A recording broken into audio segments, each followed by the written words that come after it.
नमस्कार, जनप्रवास सुपरफास्ट में आपका स्वागत है। मैं हूं हेमेंद्र सिंह। ये नजर डालते हैं आज की सुर्खियों पर।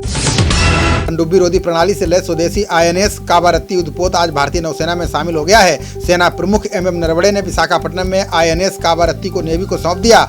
INS कावारत्ती का डिजाइन DND ने तैयार किया है। पीएम मोदी ने आज पश्चिम बंगाल में वीडियो कॉन्फ्रेंसिंग के जरिए दुर्गा पूजा पंडाल का उद्घाटन किया। पीएम ने शुभेच्छा संदेश का लाइव प्रसारण सभी 294 विधानसभा क्षेत्रों के 78,000 पोलिंग बूथों पर सुना और देखा गया। पीएम ने देशवासियों को दुर्गा पूजा की बधाई दी है। पीएम मोदी ने अपने संबोधन में कहा कि हमें सबका साथ, सबका विकास, सबका विश्वास के मंत्र को लेकर आगे बढ़ना है। प्रधानमंत्री ने लोगों से कहा कि मेरा आपसे आग्रह है कि मां दुर्गा की पूजा के साथ 2 गज की दूरी, मास्क पहनें और सारे नियमों का पालन करें। पीएम मोदी जल्दी दुनिया के 15 ग्लोबल फंड हाउसेस के प्रतिनिधियों से मुलाकात करेंगे, जिसमें पीएम मोदी भारत की बुनियादी ढांचा परियोजना में निवेश पर चर्चा करेंगे। इसका उद्देश्य अर्थव्यवस्था को रफ्तार देना और लॉन्ग टर्म कैपिटल को आकर्षक बनाना है। बिहार के चुनाव प्रचार में जुटे भाजपा अध्यक्ष JP नड्डा ने विपक्षी दलों पर हमला बोला है। उन्होंने कहा कि अनुच्छेद 370 हटाए जाने पर कांग्रेस के रुख से पाकिस्तान को मदद मिल रही है। उन्होंने कांग्रेस राजद द्वारा माकपा माले के साथ गठबंधन बनाने की भी आलोचना की है। जम्मू कश्मीर और लेह को चीन का हिस्सा दिखाने को लेकर भारत सरकार ने ट्विटर को सख्त चेतावनी दी है। सरकार ने कहा है कि देश की संप्रभुता और अखंडता का अपमान अस्वीकार्य है। वहीं ट्विटर ने गलती मानते हुए कहा कि वो संवेदनाओं का सम्मान करता है। गृह मंत्रालय ने नियमों में ढील देते हुए OIC PIO कार्ड धारकों और अन्य सभी विदेशी नागरिकों को भारत आने की अनुमति दी है। मंत्रालय ने कहा कि सरकार पर्यटक वीजा छोड़कर सभी विदेशी नागरिकों को किसी भी उद्देश्य से भारत आने की अनुमति देती है। यूपी के हाथरस मामले के पीछे जाति बवाल भड़काने की कथित साजिश की जांच STF को सौंपी गई है। STF के एक वरिष्ठ अधिकारी ने बताया कि STF की एक टीम जल्द ही मौका वारदात पर जाकर तथ्य इकट्ठा करेगी। दिल्ली बवाल मामले में ताहिर हुसैन की जमानत अर्जी को कलकत्ता अदालत ने तीसरी बार खारिज कर दिया है। दिल्ली पुलिस की तरफ से दाखिल की गई 17,000 पन्नों की चार्जशीट में ताहिर हुसैन को दिल्ली बवाल का मास्टरमाइंड बताया गया है। कुलभूषण जाधव की सजा की समीक्षा के लिए पाकिस्तान नेशनल असेंबली ने एक विधेयक को मंजूरी दे दी है। ये विधेयक अंतर्राष्ट्रीय न्यायालय के निर्देशों का अनुपालन करता है। इस विधेयक का नाम इंटरनेशनल कोर्ट ऑफ जस्टिस अध्यादेश है। मध्य प्रदेश में रैलियों के संबंध में दिए गए हाईकोर्ट के आदेश के खिलाफ मुख्यमंत्री शिवराज चौहान सुप्रीम कोर्ट का दरवाजा खटखटाएंगे। सीएम चौहान ने कहा है कि बिहार में रोजाना रैलियां हो रही हैं। एक देश में इस तरह के विरोधाभासी कानून नहीं हो सकते। रूसी कोरोना वैक्सीन स्पुतनिक V का भारत में परीक्षण कर रही डॉक्टर रेड्डीज लेबोरेटरीज पर साइबर अटैक हुआ है। कंपनी ने बताया कि हमने दुनिया भर के सभी डाटा केंद्रों को एहतियातन बंद कर दिया है। कंपनी ने कहा कि बचाव के कदम उठाने के लिए ऐसा किया गया है। पी चिदम्बरम ने RBI गवर्नर सेबी प्रमुख एवं आर्थिक मामलों में सचिव के बयानों को लेकर सरकार पर निशाना साधा है। उन्होंने कहा है कि नीचे की आधी आबादी के हाथों में पैसा और गरीबों की थाली में भोजन पहुंचाए बिना अर्थव्यवस्था में सुधार नहीं किया जा सकता। दिल्ली और इसके पड़ोसी राज्यों में पराली जलाने से जुड़ी याचिका पर दिल्ली हाईकोर्ट ने सुनवाई से इनकार कर दिया है। हाईकोर्ट ने कहा है कि पराली के मामले में सुप्रीम कोर्ट पहले ही सुनवाई कर रही है। ऐसे मामले में समानांतर सुनवाई करना सही नहीं है। बिहार विधानसभा चुनाव के पहले राज्य के deputy CM Sushil Modi corona positive पाए गए हैं। डिप्टी CM को पटना के एम्स अस्पताल में भर्ती कराया गया है। सुशील मोदी ने ट्वीट कर इसकी जानकारी दी। उन्होंने कहा कि मैं जल्द ही ठीक होकर चुनाव प्रचार में वापस आऊंगा। केंद्रीय मंत्री RK सिंह ने लालू परिवार को लेकर विवादित बयान दिया है। जनसभा को संबोधित करते हुए उन्होंने कहा है कि 8वीं 9वीं कक्षा तक पढ़ा इंसान आज बिहार का CM बनना चाहता है। इनसे पहले इनकी मां भी मुख्यमंत्री बनी थी, जिन्हें अपना नाम तक लिखना नहीं आता था। भाजपा के घोषणा पत्र पर तेजस्वी ने जमकर हमला बोला। उन्होंने कहा कि चुनाव के लिए भाजपा के पास कोई चेहरा नहीं है, इसलिए घोषणा पत्र जारी करने के लिए वित्त मंत्री को आना पड़ा। बीजेपी के फ्री कोरोना वैक्सीन के वादे पर उन्होंने कहा कि टीका देश का है, बीजेपी का नहीं।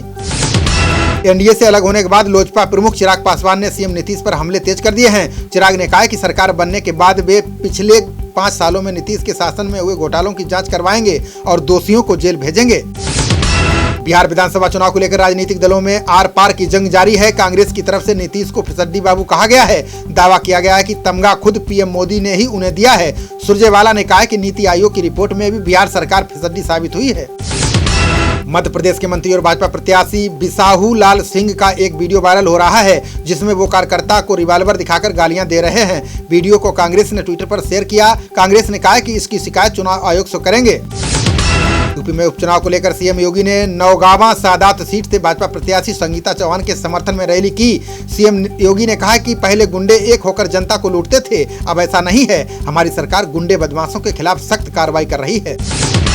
महाराष्ट्र सरकार के CBI को दी गई आम सहमति को वापस लेने के फैसले का संजय राउत ने स्वागत किया है। राउत ने कहा कि अब छोटे मोटे मामलों में भी CBI घुसने लगी है। CBI का अपना एक वजूद है। अगर कोई राष्ट्रीय कारण है तो उन्हें जांच का अधिकार है। सीएम योगी के पाकिस्तान की प्रशंसा वाले बयान पर असदुद्दीन ओवैसी ने जमकर हमला बोला है। ओवैसी ने पलटवार करते हुए कहा कि मैं योगी आदित्यनाथ को चैलेंज करता हूं कि वो 24 घंटे में अपने सच्चे योगी होने का सबूत दें। राहुल गांधी ने देश की अर्थव्यवस्था को लेकर केंद्र सरकार पर हमला बोला है। राहुल गांधी ने कहा है कि आम जनता पर बोझ बढ़ता जा रहा है और महंगाई की हद पार होती जा रही है। राहुल गांधी ने मोदी सरकार पर पूंजीपति मित्रों को मुनाफा पहुंचाने का आरोप लगाया है।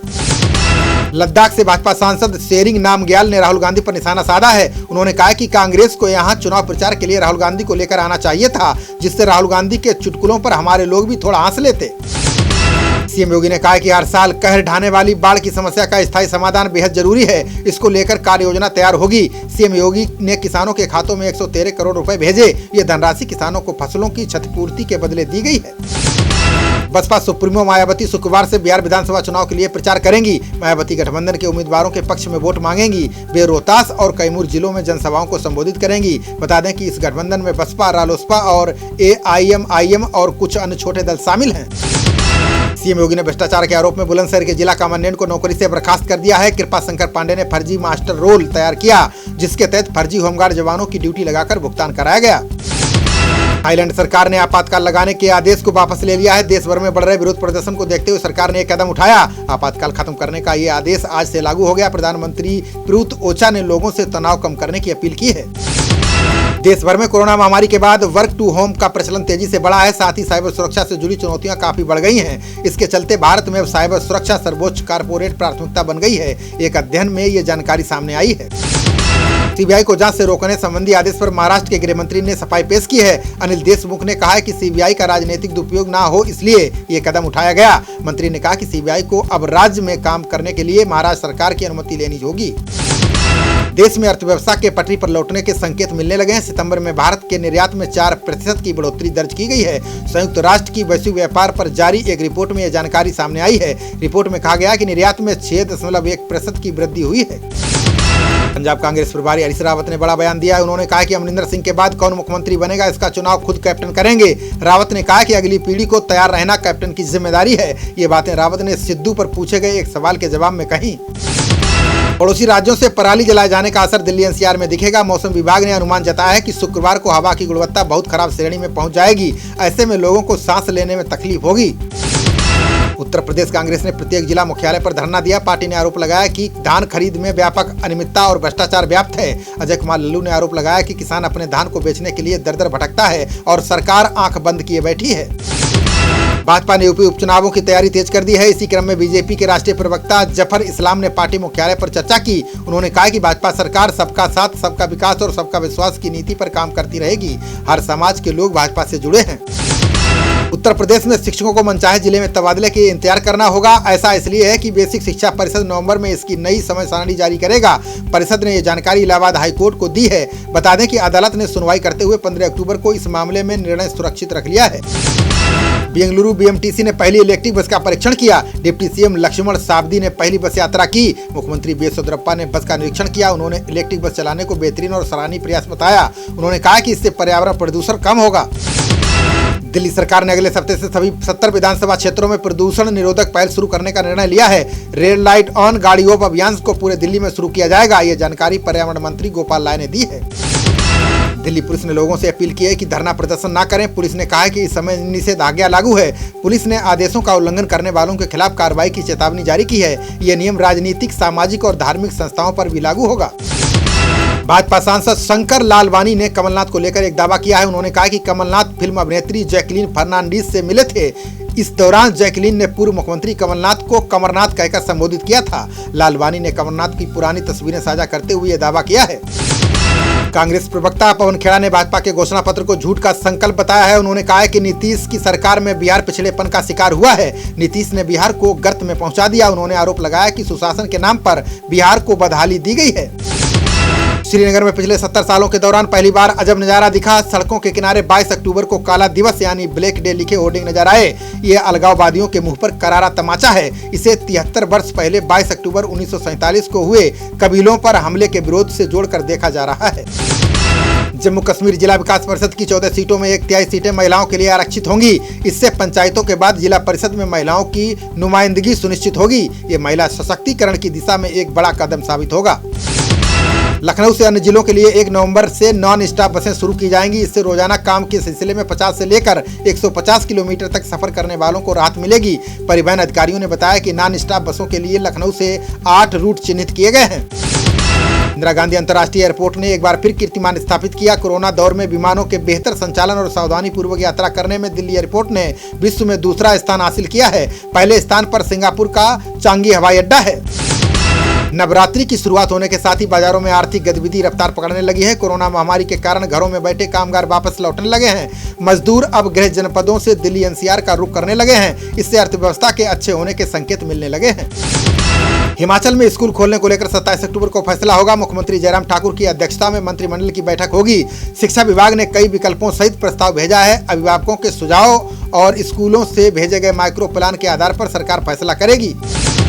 बिजनौर पुलिस ने अवैध शस्त्रों की फैक्ट्री का भांडाफोड़ किया है। पुलिस अधीक्षक बिजनौर के निर्देश पर यह कार्रवाई हुई है। स्वाट टीम और पुलिस ने अवैध शस्त्र फैक्ट्री चला रहे एक आरोपी को गिरफ्तार कर लिया है। आरोपी ने पूछताछ में बताया है कि अधिक पैसे कमाने के लालच में वो अवैध शस्त्र बनाने के धंधे में उतर गया। बिजनौर के नूरपुर में सिख संगत की बैठक की गई है। बैठक में नजीबाबाद पुलिस द्वारा अधिवक्ता परविंद्र सिंह के साथ बदसलूकी की घटना की निंदा की। संगत ने जिला प्रशासन से दोषी पुलिसकर्मी और सब इंस्पेक्टर के खिलाफ कार्रवाई की मांग की। इस मौके पर ऑल इंडिया सिख प्रतिनिधि बोर्ड के कई सदस्य मौजूद रहे। खबरों का सिलसिला जारी रहेगा। देखते रहिए जनप्रवाद। नमस्कार।